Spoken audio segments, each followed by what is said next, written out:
Okay, so the first thing that we're going to look at is basically the design of the controller, its exterior design. So let's pan out for a second. Yeah, this is definitely a big controller compared to others out there like the 360 and the PlayStation 3 controller. And it's definitely a step up from what we were using with the little Wii remote. But even though it's a big controller, its overall design is actually pretty sleek. This is a very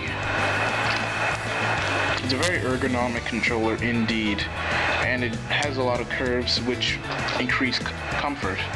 Now, at first glance it may look rather big, but it really isn't as big as it looks. After a while it gets used to it and it feels more natural, especially here, the spacing of the buttons, because it's more like a pad instead of just like a normal controller. Your hands are more spaced out, and even though it feels a little bit weird at first, you really get used to it, and I think I rather prefer to use the spaced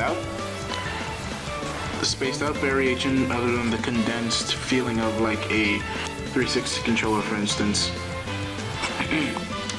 So definitely the design of the controller is really nice. As you see, it curves all the way around like a, not exactly sure what, it's like a rounded rectangle almost. And I must say that this was definitely a plus for Nintendo in terms of making the controller not only a decent size, but as well as it's also very lightweight. Even though it does have some extra weight because of the battery, it's still a pretty lightweight controller, and like I said, you will get used to this really quickly. Alright, so I definitely must give a plus up on the design factor of the Wii U Gamepad. So let's move on now to the features.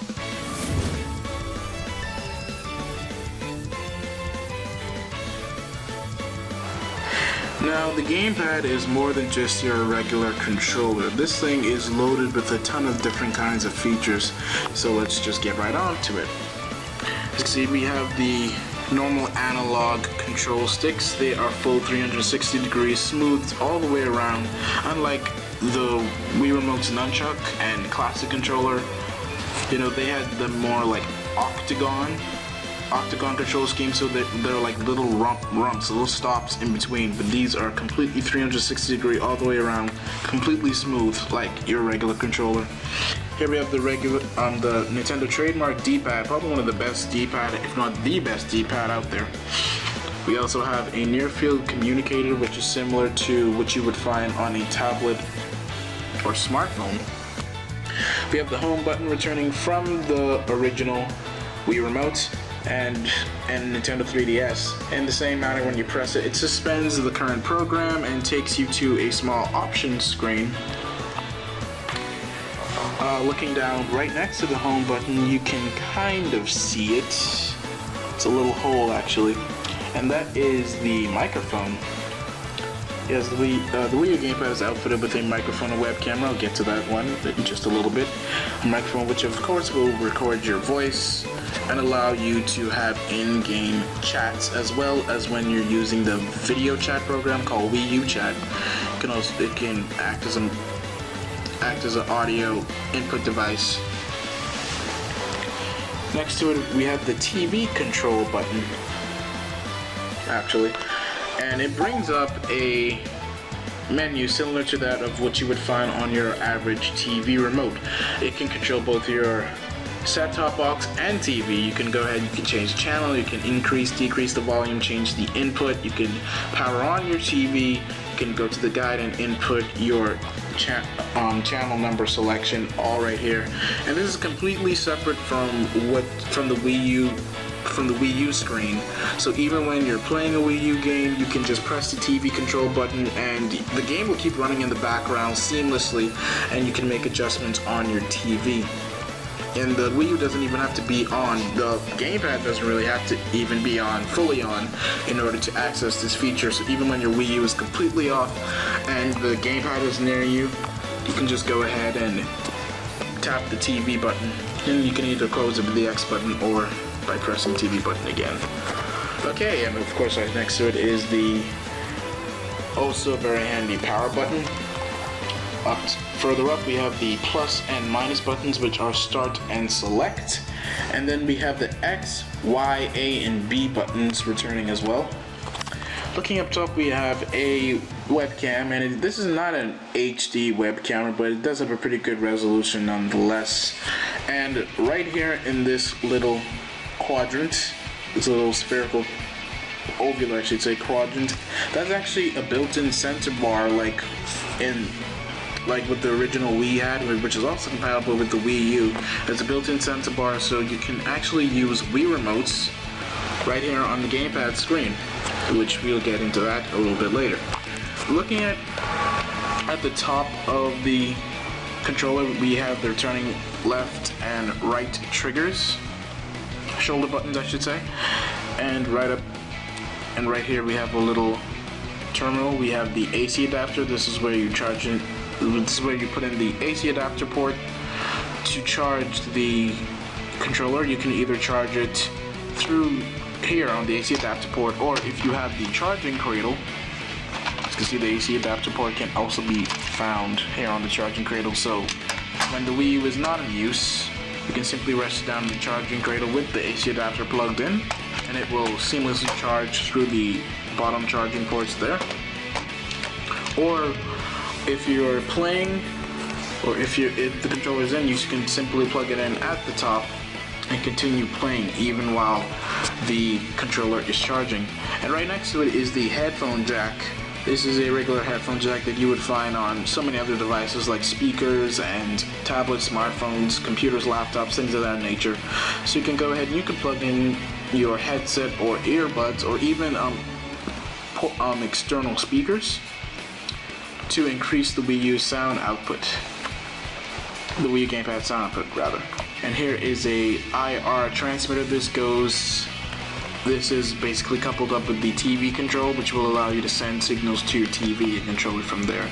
And then we have the volume slider, which of course controls the volume output of the two left and right speakers. And these are stereo speakers, by the way, and they can get pretty loud at times. Also up top here, we have the stylus port, which comes included, and the stylus comes included with the controller. It's similar to the Nintendo DS 3DS stylus. Okay, rotating the controller to the back panel, we have the ZR and ZL triggers. These are digital triggers. These are not analog triggers, unfortunately. So maybe in the future when we have some racing simulators on the Wii U, like Project Cars for example, it's not going to be like completely reliable in terms of going at a certain speed. That's the beauty of having analog triggers, and the Wii U Gamepad fortunately does not come with analog triggers. So these are still very comfortable, and these are pretty rapid as well, so you can make quick adjustments. And then right at the back we have the battery port as well as the sync button. And looking at the bottom, we have once again the gold-plated charging terminals, as well as the accessory connector in the middle. This has yet to be used, so hopefully we can see a use for this in the future. Alright, and so that's the external features. What about the internal features? Well, the Wii U Gamepad actually comes in with a built-in gyroscope and accelerometer, so it can detect motion. So it does have motion control capabilities, and which of course goes in line with the 6.2-inch touchscreen right here in the middle. And there are a lot of programs which will allow you to move the gamepad around freely in space and view at some pretty extreme camera angles like a camera. So this is really cool how the gyroscope is coupled up with the touchscreen, and it really makes for a wonderful combination, especially in games like Lego City Under Nintendo Land and various other titles which really make good use of the gamepad's touchscreen. Now, the resolution of the touchscreen is not HD, surprisingly. It is actually maxed out at 480p, so this is a standard definition screen. So for those of you who are used to looking at smartphones and tablets, this may be like a little bit of a downgrade in terms of visual quality. But even so, the quality of the screen is not, I wouldn't say it is really that much worse than what you would see on the TV. It is actually really close. Well, you can make color adjustments on the TV, so your TV might be outputting at, even it's outputting at a much higher resolution, and the colors seem to be more saturated on the TV at times than the gamepad. But even so, the gamepad's overall screen resolution is rather nice, and it does make a really pretty picture, especially when you watch videos. They're basically the same thing. You can hardly really tell the difference. Now this is a singular touchscreen, so it can only analyze one input at a time. This is not a multi-touchscreen, so you won't be doing like little gestures like what you would do on an iPad, for example. But even though it's a single touchscreen, it is still rather reliable, and for the games that I have, they really make good use of the touchscreen, and I'm loving it so far. And this is definitely the biggest game changer that sets it apart from its competition. This main touchscreen opens up a complete second screen experience, and this isn't just used in coordination with the TV. A lot of games feature an off TV mode, which will allow you to pull the game directly onto the screen, completely independent from the TV, which will allow you to keep on playing even while someone else is watching the TV. So that's the biggest plus that the Wii U Gamepad second screen has. And also in some like multiplayer games, one person can be playing on the TV and someone on the gamepad can be playing at the same time, but both from different angles. So that is like a really cool, so everyone has their personal screen basically. That's really awesome. The asymmetric gameplay of games like Nintendo Land, it's really wonderful how they implemented the gamepad in that way, where the person on the gamepad is like the kingpin. He has like the angle of attack basically over everyone else. And that's basically what the Wii U stands for. It's focused on you, and this little touchscreen, this little 6.2-inch touchscreen is what really makes it so unique and so all about you. Makes you feel selfish like a king sometimes. So this is definitely a game changer, and I would really like to see how developers continue to use this throughout the Wii U's lifetime. Now, of course, other consoles, they have their second screen features, like the Vita can be coupled up with the PS3 and the PS4, and then Xbox 360 and Xbox One have the Smart Glass ability, which will allow a tablet or smartphone to act as a second screen. But they still don't feel as connected as the way that the Wii U Gamepad does with the TV. So it's definitely, you can see that Nintendo was really focused on building it that way, and that's definitely what makes it so much better, feels so more natural and unique. So yeah, this thing is definitely loaded up with a lot of different features, which really to me makes it like the ultimate controller.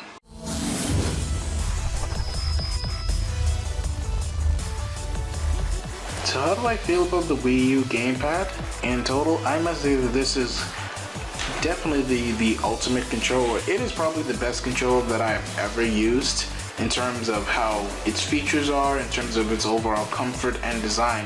Now I love the 360 controller, I love the Gamecube controller, which a lot of people consider to be like some really sweet controllers, probably the best there is.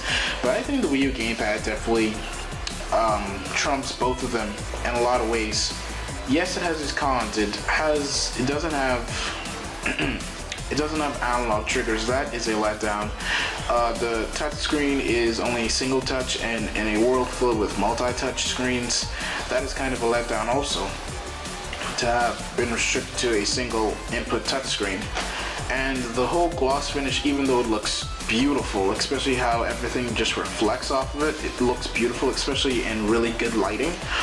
It gets smudged real easily, and you're gonna have to buy like a separate case in order to put over it, not just simply to protect it, but also to avoid getting fingerprints all over it. And because it's in black, of course, black shows basically every speck of dirt there can possibly be. Like the single speck of dust, you can pick that up because it has that black coloring. But nonetheless, I must say that the controller was a really well-built controller. Now, its battery life is not that good, but there are now a lot of different ways to increase its battery life. There are like two battery packs, one made by Namco and one made by Nintendo, which double the battery life up to about 8 hours on a single charge. There's also a battery a full battery pack which you plug into the controller, which can increase that battery life in the same manner as well, and even comes with a built-in stand, and that's made by Nyko. So yes, the controller does have its cons, but at the end of the day, this is definitely a sweet controller. And the Wii Remote, even though it was considered a gimmick by many, I even love that. And Nintendo has went ahead and they took that step again to create a unique controller, which in the end turned out to be muy magnifico.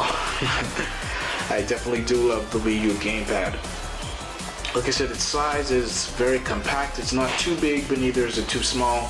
The buttons are spaced out beautifully so that it feels a lot more natural and a lot more comfortable, less hand cramps. It's ergonomic, so it just sits in your hands like a little baby. It just sits in your hands and you can move this thing anywhere, thanks to its gyroscope and accelerometer, which indeed open up like a second window, or your own personal window rather, into the gaming world. So I definitely recommend that you guys get your hands on a Wii U Gamepad. Like when you go to a store like GameStop or Best Buy or Walmart where they have the demo kiosks, I would definitely recommend that if you have not picked up this controller and experienced it for yourself, I would go and find a store and I would go ahead and give it a try. When I first bought the Wii U, the first game I played was Rayman Legends. They had it at a Best Buy kiosk, and at first I was a bit intimidated by it because of its size, because of its design, but after I got it in my hand, it just like that feeling, that connected feeling just flowed right in, and since then I've ever been attached to this controller. So I must say that Nintendo did an awesome job with the Wii U Gamepad. And my final score for this piece of hardware is definitely a 9 out of 10. Beautiful design, nice size, great weight, and a truckload of features definitely makes this the ultimate controller, in my opinion. Right then, guys, so I want to thank you for joining me today for yet another extreme hardware review. And this is a sub-series of the Wii U reviews. So you can definitely go ahead and check out my console reviews as well for the entire Wii U system. So until next time, I will see you later. This is ExtremeAzure signing off.